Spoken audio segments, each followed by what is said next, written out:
Here is the another question of incomplete records, June 2015, paper 21, question number 1. Patel के नाम से है, सोल ट्रेडर बिजनेस कर रहा है. Does not keep proper books of account. He provide the following information. आपके पास यहाँ पर जो इन्फॉर्मेशन दी हुई है वो 1 जनवरी है लिखा है, और यहाँ जो इन्फॉर्मेशन है वो, तो ये वाली इन्फॉर्मेशन कौन सी होगी? ओपनिंग. और ये वाली जो इन्फॉर्मेशन होगी वो कौन सी होगी? क्लोजिंग. डन.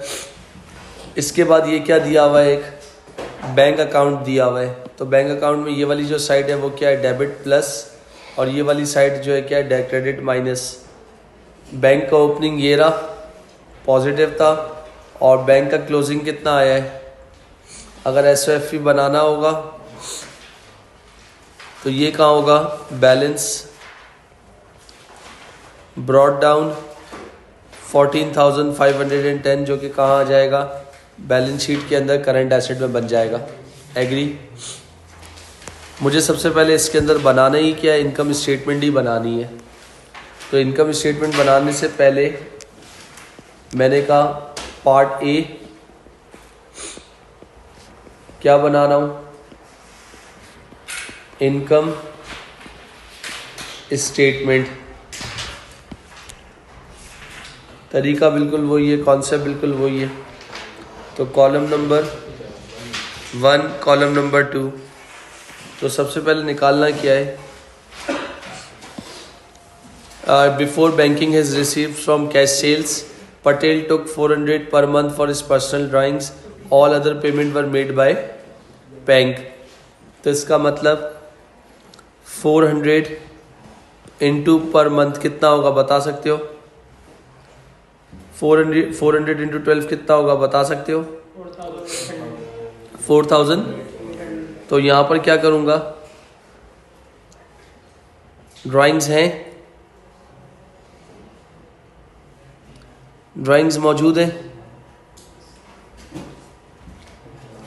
तो इसका मतलब मैंने यहाँ पर लिख लिया ड्राइंग्स 4,000 इंटू 800 कितना होता है? बता सकते हो?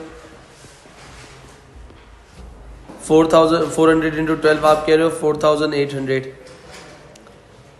डन हो गया.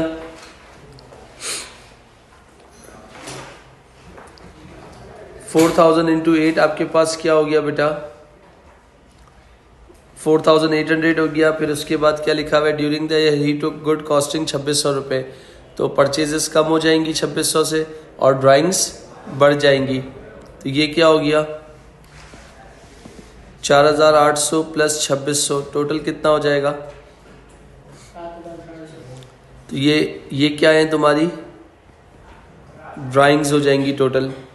इसके बाद बोल रहा है कि पटेल की डेप्रिसिएशन है 20% फुल ईयर के हिसाब से, और व्हीकल जो सोल्ड हो रही थी उसकी नेट बुक वैल्यू कितनी है बेटा? 2,880 थी. और पैसे कितने रिसीव हो रहे हैं आपके पास? 1,500 रुपये. तो आपको गेन या लॉस जो भी होगा वो भी आप निकाल सकते हो. तो सबसे पहले मुझे क्या बनाना है? इनकम स्टेटमेंट से पहले अगर मैं रेवेन्यू की बात कर रहा हूँ तो रेवेन्यू के लिए मुझे क्या निकालना पड़ेगा? सबसे पहले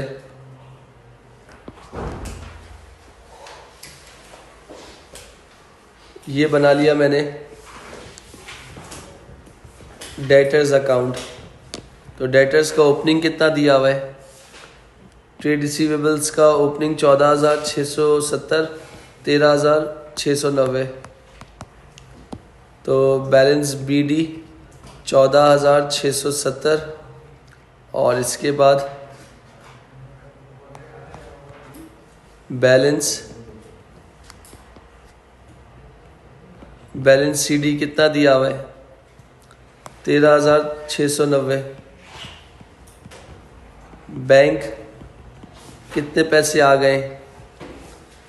156,420. टोटल करना भाई. 156,420. कौन सी साइड हैवी लग रही है?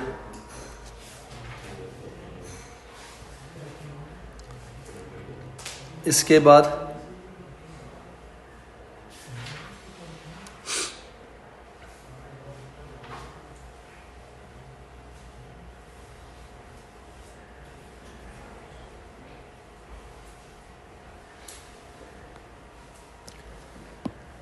कस्टमर जो है डिक्लेयर बैंकरप्ट हुआ था 750 ओइंग, और ये अमाउंट किस में इंक्लूड है? ट्रेड रिसीवेबल्स में इंक्लूड है। और उसके बाद प्रोविज़न निकालना है 5% का। तो इररिकवेबल डेब्ट कितना है?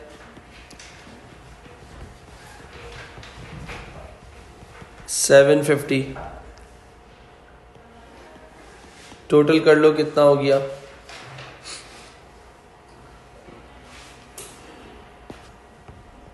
1,70,110। इसमें से 14,670 माइनस कर दो तो सेल्स कितनी आ जाएंगी? 155,440।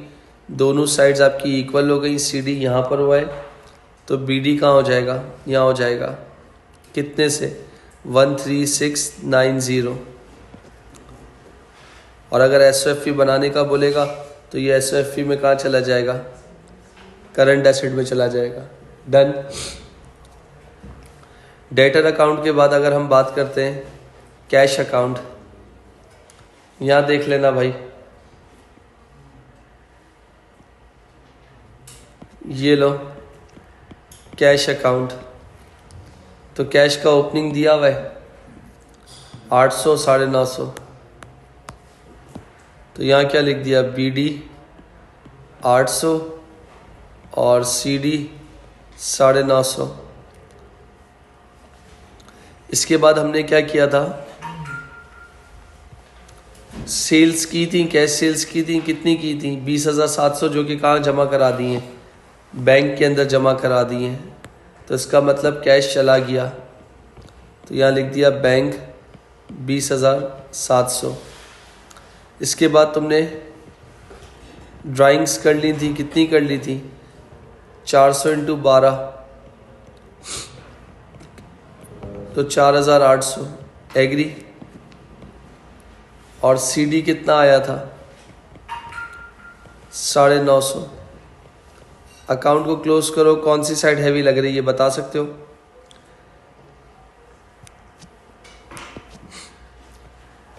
अगर कैलकुलेटर है तो प्लीज निकाल लो। 26,450। 26,450 में से 800 निकाल दो तो यहाँ पर आपके पास क्या आ जाएंगी? सेल्स आ जाएंगी। कौन सी सेल्स आ जाएंगी?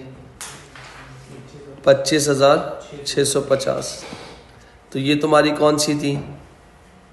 Credit sales. और ये तुम्हारी कौन सी है? Cash sales. तो मैंने यहाँ रेवेन्यू लिख दिया। इधर देखिएगा 155,440 प्लस 25,650। दोनों को प्लस कर लो, कितना हो जाएगा? सेल्स बता सकते हो कितना होगा?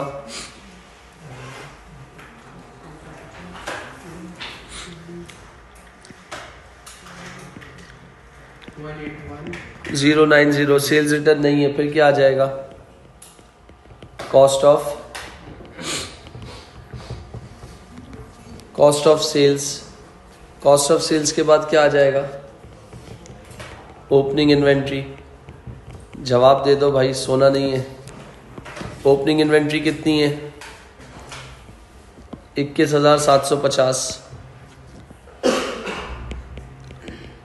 परचेजेस, मेरे ख्याल से परचेजेस निकालनी पड़ेंगी। अगेन ट्रेड पेबल का ओपनिंग कितना है? 16,750 और 14,900।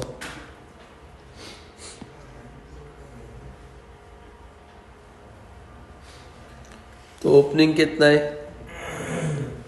16,750 और क्लोजिंग कितना है? 14,900।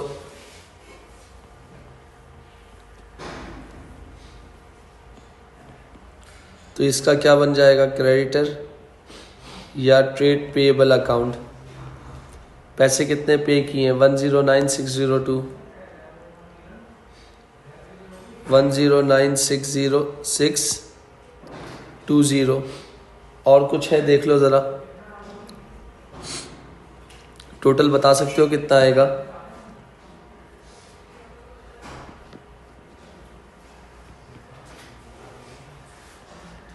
देखा जाए तो डेबिट साइड ही बड़ी होगी। 124,520 माइनस 16,750 कितना हो जाएगा?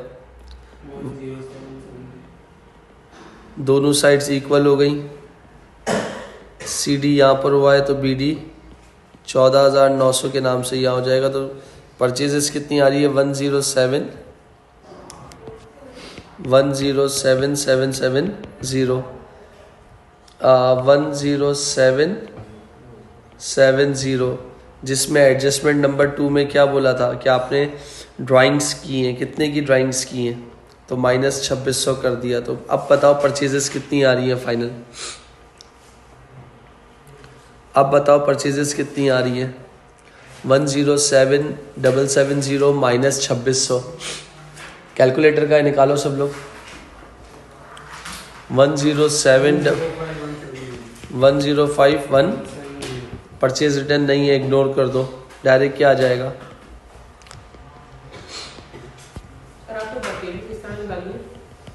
टी अकाउंट बना के क्रेडिटर का, ट्रेड पेबल का ओपनिंग, ट्रेड पेबल का क्लोजिंग और payments paid to supplier.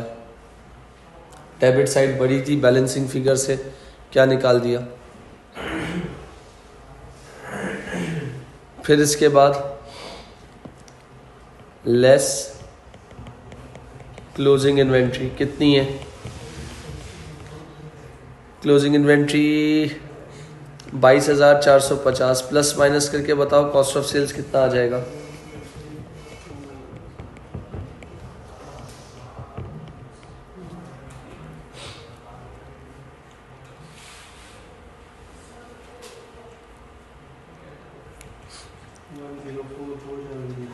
One zero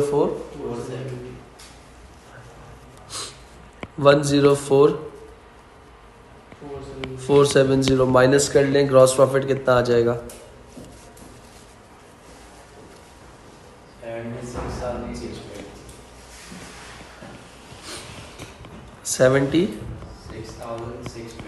76,620।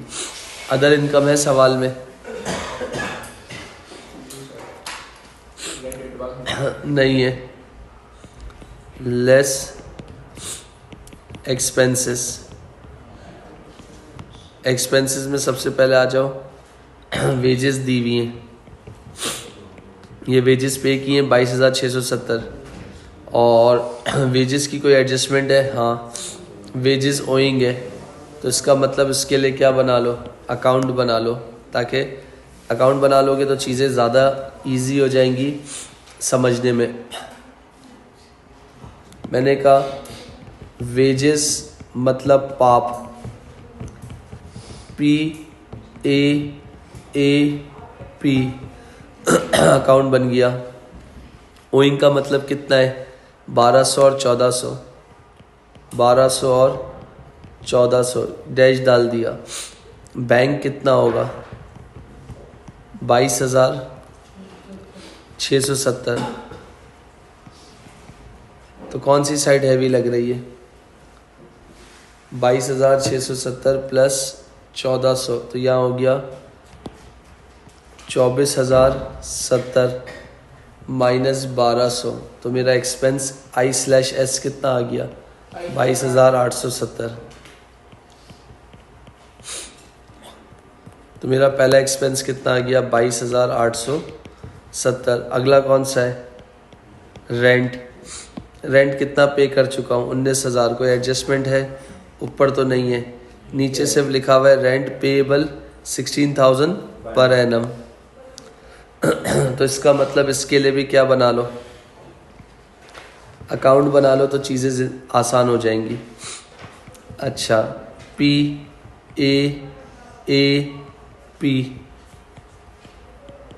I/S दिया हुआ है, कितना दिया हुआ है? 16,000 पर एनम। और कितना पे किया है?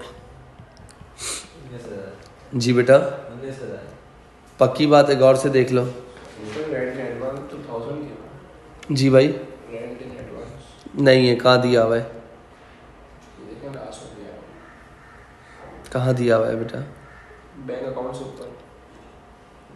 Rent in advance 1,000। ओके, तो वो क्या दिया हुआ है? प्रीपेड दिया हुआ है ना, तो ये हो गया तुम्हारा 1,000।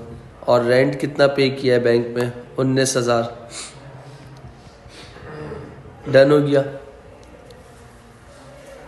तो ज़रा अब इसको ज़रा सॉल्व करते हो तो क्या बुलाओगे?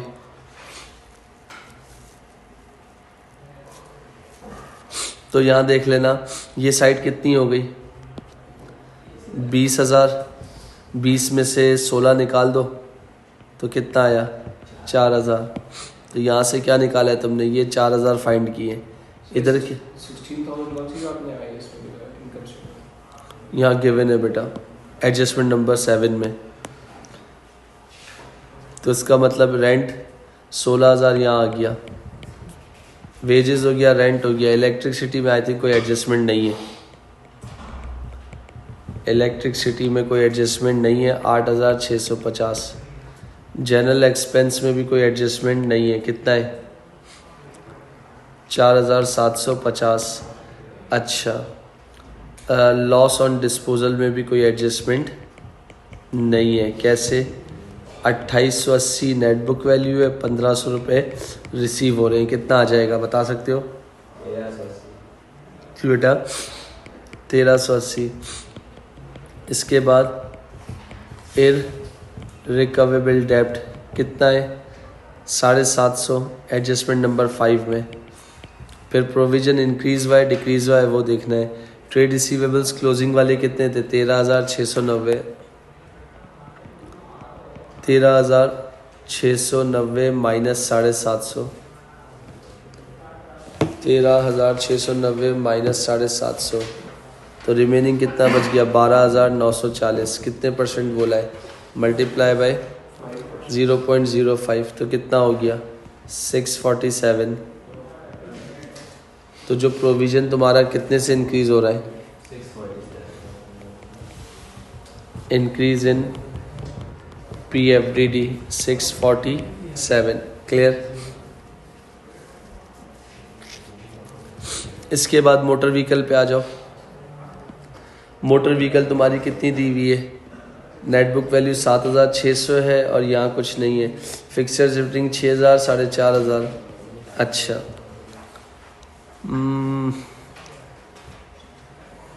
फिक्सचर्स एंड फिटिंग की अगर डेप्रिसिएशन की बात करते हो तो कितना आ जाएगा? एफ एन एफ की आप क्या निकाल रहे हो? डेप्रिसिएशन। ओपनिंग कितना है? 6 और क्लोजिंग कितना है? 4,500। 6,000 माइनस 4,500 कितना हो गया? 1,500। इसके बाद मोटर व्हीकल की डेप्रिसिएशन, मोटर व्हीकल की डेप्रिसिएशन कितनी आएगी? अच्छा, 7,600 का ख़रीदा था, ओपनिंग था। नई कितने की ख़रीदी है? 16,400। और पुरानी वाली कितनी डिस्पोज हो गई? 2,880। तो इसका मतलब यहाँ कितना हो गया? 7,600 प्लस 16,400 माइनस 2,880, तो ये बच गया 21,120। पुरानी डेप्रिसिएशन इसकी गिवन है, कितना आ रहा है बता सकते हो? अच्छा, कौन सा मेथड बोला हुआ है? RBM बोला हुआ है। तो पुरानी डेप्रिसिएशन तो गिवन नहीं है, तो मल्टीप्लाई बाय 20%। कितना हो जाएगा? मल्टीप्लाई बाय 0.2, तो ये आ जाएगा 4,224। सारे एक्सपेंसेस को जल्दी से टोटल कर लो, कितना हो जाएगा? सारे एक्सपेंसेस को क्विकली टोटल कर लो, कितना हो जाएगा?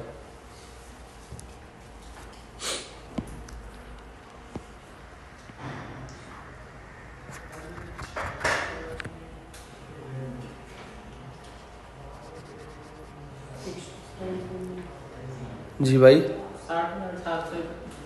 60,771 माइनस कर दो, क्या आ जाएगा?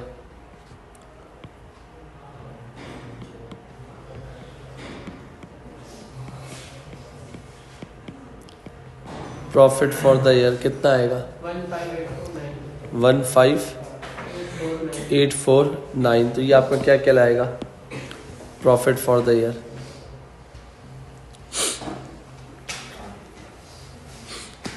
इसके आगे मैंने W बना देता हूँ ताकि आपको पता चल जाए कि ये कहाँ से लाए थे, वर्किंग से। ये कहाँ से लाए थे, वर्किंग से। ये कहाँ से लाए थे, वर्किंग से। अब इसके बाद आपको क्या बनाना है,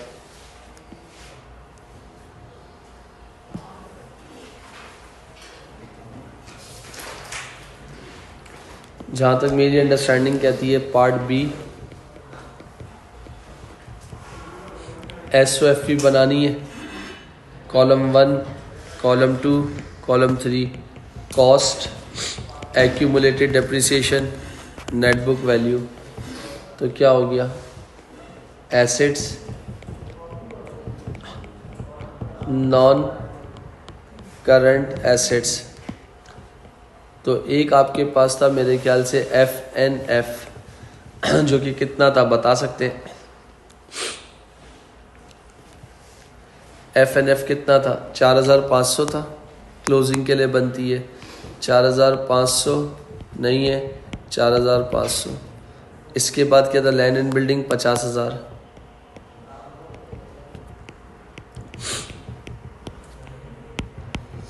इसके बाद मोटर व्हीकल जो कि कितनी आ गई थी, 21,120। सर इसमें जो नेट बुक वैल्यू दी हुई है, जी बेटा। इसमें जो नेट बुक वैल्यू थी, हाँ तो बोली कौन सा है, तो किस में, क्वेश्चन में नेट बुक वैल्यू कहाँ दी हुई है भाई, वो ओपनिंग है भाई, बैलेंस शीट क्लोजिंग के लिए बन रही है। 21,120 और इस साल की डेप्रिसिएशन कितनी आई थी, 4,224। तो माइनस 21,120 तो 16,896। तो इन सबको टोटल कर लो, कितना आ जाएगा, 4,500 प्लस 50,000 प्लस 16,896, 71,396। ये मेरे पास क्या है, current non current asset. Excuse me तो देख लीजिएगा बेटा, करंट एसेट्स। अगर मैं करंट एसेट्स की बात कर रहा हूं तो सबसे पहले मेरे पास क्या आ जाएगी, क्लोजिंग इन्वेंट्री। क्लोजिंग इन्वेंट्री कहाँ मिल जाएगी मुझे, 22,450। इसके बाद क्या मिल जाएगा, trade receivables. Basically trade receivables थे 13,690, जिसमें से बैड डेप माइनस किया था 750 का, तो 12,940। उसमें से क्या किया, लेस PFDD कितना आया था, 647। 12,940 माइनस 647, 12293। इसके बाद क्या होगा, अदर रिसीवेबल। अदर रिसीवेबल के लिए क्या था तुम्हारा, रेंट, ये रहा।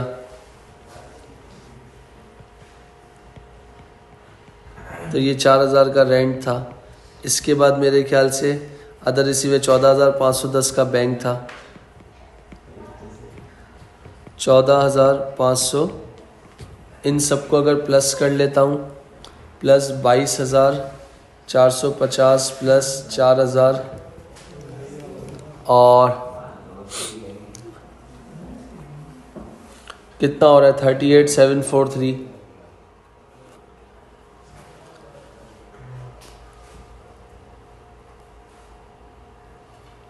और क्या है, कैश इन हैंड 950 रुपये भी है। Cash in hand 950।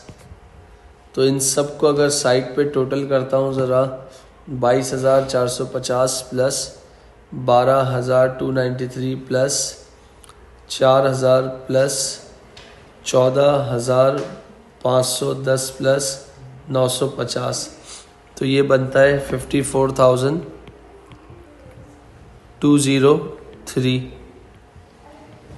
तो इन दोनों को टोटल कर लूँगा, क्या आ जाएगा,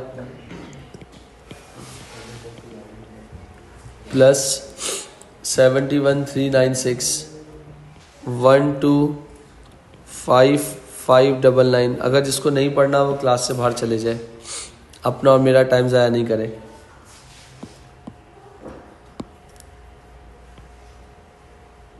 तो बैलेंस शीट का जो नॉन करंट एसेट का टोटल आ रहा है वो ये आ रहा है।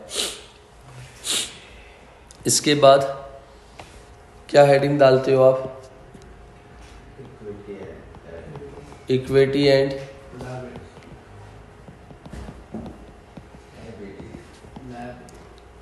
इक्विटी एंड लायबिलिटीज़ में कॉलम 1, कॉलम 2, कॉलम 3। तो इक्विटी आपके पास नहीं दी हुई तो आपको फाइंड करनी पड़ेगी। कैसे? तो मैंने कहा ये है करंट एसेट, ये है करंट एसेट, ये है current asset, current liability, current asset, current liability, current asset, current asset और करंट लायबिलिटी। एग्री? तो जहाँ CA लिखा हुआ है ना उन सबको टोटल कर लेते हैं, यानी 50,000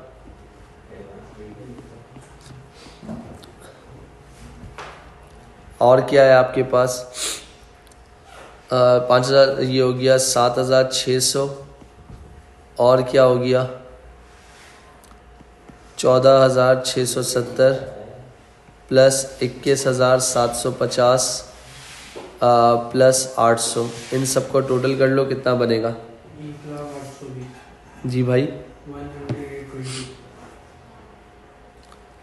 नहीं बेटा दोबारा करो।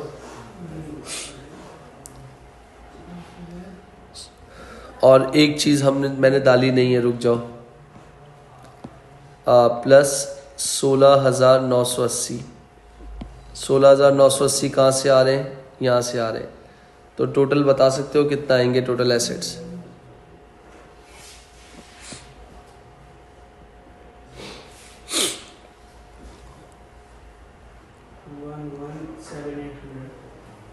नहीं बेटा 50,000 रुपये एक हो गए, 6,000 एक हो गए, 7,600 एक हो गया, 14,670 एक हो गया, 21,750 एक हो गया, इसके बाद 800 एक हो गया, इसके बाद 16,980 एक हो गया, 1,17,800। यही था। वैल्यू ज़रा देखो, 16,980 की एक वैल्यू है, 50,000 की एक वैल्यू है, 6,000 की एक वैल्यू है, 7,600 की एक वैल्यू है, 14,670 की एक वैल्यू है, 21,750 की एक वैल्यू है, 800 की एक वैल्यू है और दूसरा, एक minute, rent in advance. Rent in advance का मतलब क्या हो गया अगर हम बात कर रहे हैं? हाँ, क्योंकि ये हमारे पास क्या है, प्रीपेड इनकम है ना, मगर प्रीपेड इनकम का ओपनिंग है। सही है। तो यहाँ पर देख लो एक जगह पे rent in advance current asset, क्योंकि ये देखो PAAP प्रीपेड एक्सपेंस का ओपनिंग होगा तो आप क्या करते हो प्लस, क्लोजिंग होता है तो क्या करते हो माइनस। एक्रूड एक्सपेंस का क्लोजिंग होता है तो प्लस और प्रीपेड का ओपनिंग होता है तो माइनस। यहाँ क्या है आपा, अगर मैं आपा की बात कर रहा हूँ तो एक्रूड इनकम का क्लोजिंग होता है तो आप प्लस करते हो, अगर ओपनिंग है तो आप क्या करते हो माइनस करते हो, और प्रीपेड इनकम का क्लोजिंग है तो माइनस करते हो। तो उसका मतलब प्रीपेड इनकम आपकी क्या अज्यूम की जाती है, करंट एसेट्स। तो ये 1,000 रुपये डालने के बाद कितना हो जाएगा मेरे ख्याल से 1,18,000, कितना आ रहा था 1,17 आ रहा था ना, तो इसमें 1,18,800 का क्या हो गया टोटल एसेट्स हो गए। और टोटल एसेट्स में से लाइबिलिटीज़ कितनी है आपके पास वो ज़रा चेक कर लो। एक 16,750 की लाइबिलिटी है, एक 1,200 की लाइबिलिटी है, एक दो, बस ये दो ही नज़र आ रही है। 16,750 प्लस 1,200 तो ये कितनी हो गई 17,950। तो यहाँ पर मैंने क्या लिख लिया, ओपनिंग कैपिटल 1,18,800 की क्या एसेट है और लाइबिलिटी कितनी है 17,950। कितना आ जाएगा माइनस करने के बाद 1,18,000 कुछ 1,08,50 आ रहा है। इसमें क्या ऐड कर दो, प्रॉफिट कितना आया था, प्रॉफिट आपके पास आया था 15,849। सवाल के अंदर ड्राइंग्स नहीं थी मगर वो ड्राइंग्स एडजस्टमेंट से आई थी। कैसे एडजस्टमेंट से आई थी, एडजस्टमेंट नंबर 2 और 3 से आई थी, सॉरी 1 और 2 से आई थी। 4,800 प्लस 2600, 4,800 प्लस 2600 कितना हो जाएगा 7,400। इन सबको प्लस माइनस कर लो, कितना हो जाएगा 1,00,850 प्लस 15,849 माइनस 7,400, तो ये बनता है 109। सही है। इसको आप क्या कहोगे, closing capital. Non current liability तो नज़र नहीं आई है तो डायरेक्ट क्या कर दोगे, ऐड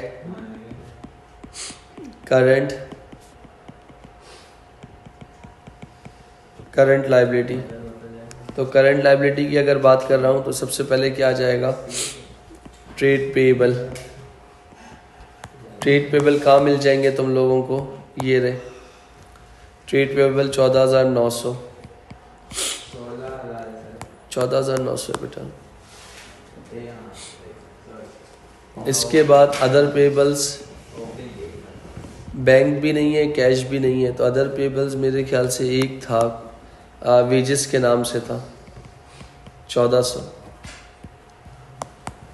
अदर पेएबल में एक था वेजेस 1400, ओवरड्राफ्ट नहीं है। 14,900 प्लस 1400 कितना हो गया 16,000। ज़रा टोटल करके देखो कितना आ रहा है,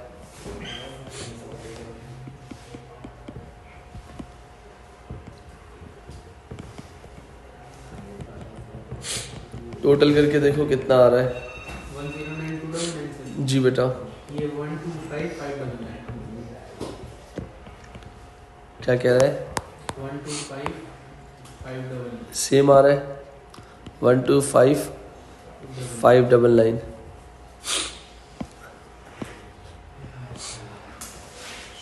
ये देख लो